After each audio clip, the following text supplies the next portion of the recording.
Ou seja, quem vai ser tributado é quem está... É uma minoria, porque é menos do que a população total da cidade de Pelotas. Quantos mil habitantes no Brasil? Acho que beira 300 mil Pelotas. 215 milhões. 200 mais ou menos. Né? 200 milhões de habitantes no Brasil, 250 mil. Tá? Conseguem entender isso? 1%? Menos, tá? menos 1%. Acho que seria tributado 0,1%. nesse processo. Tá? A previsão de arrecadação é de 90 milhões. 90 milhões. Bi.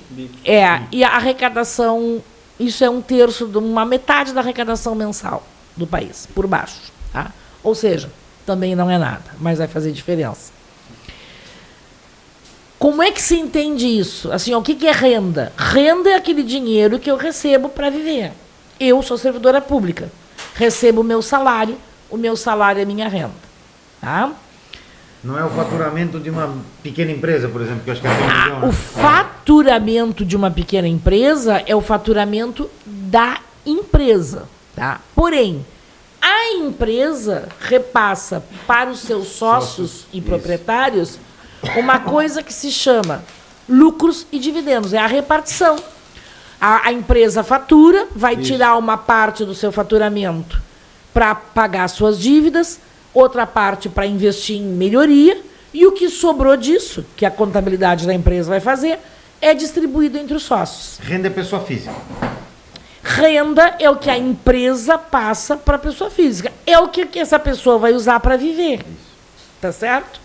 Então, eu vou citar um caso, assim, ó, eu trabalho, tá? Vamos usar um exemplo, assim.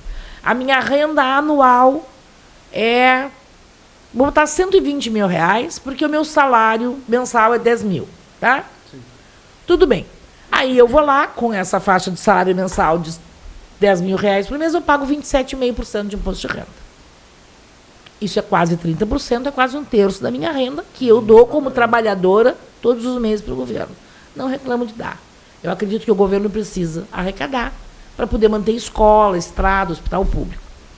Só que aí, o Joãozinho da loja da esquina ali, que recebe do seu comércio o mesmo que eu, no final, a diferença é que ele não recebe no mês. Ele vai ser, os lucros são distribuídos uma vez por ano. Então, lá no mês de agosto, digamos, ele vai receber da sua empresa 120 mil, que é a sobra do faturamento. São os lucros que a empresa teve. E sabe quanto ele vai pagar por imposto para isso? 0.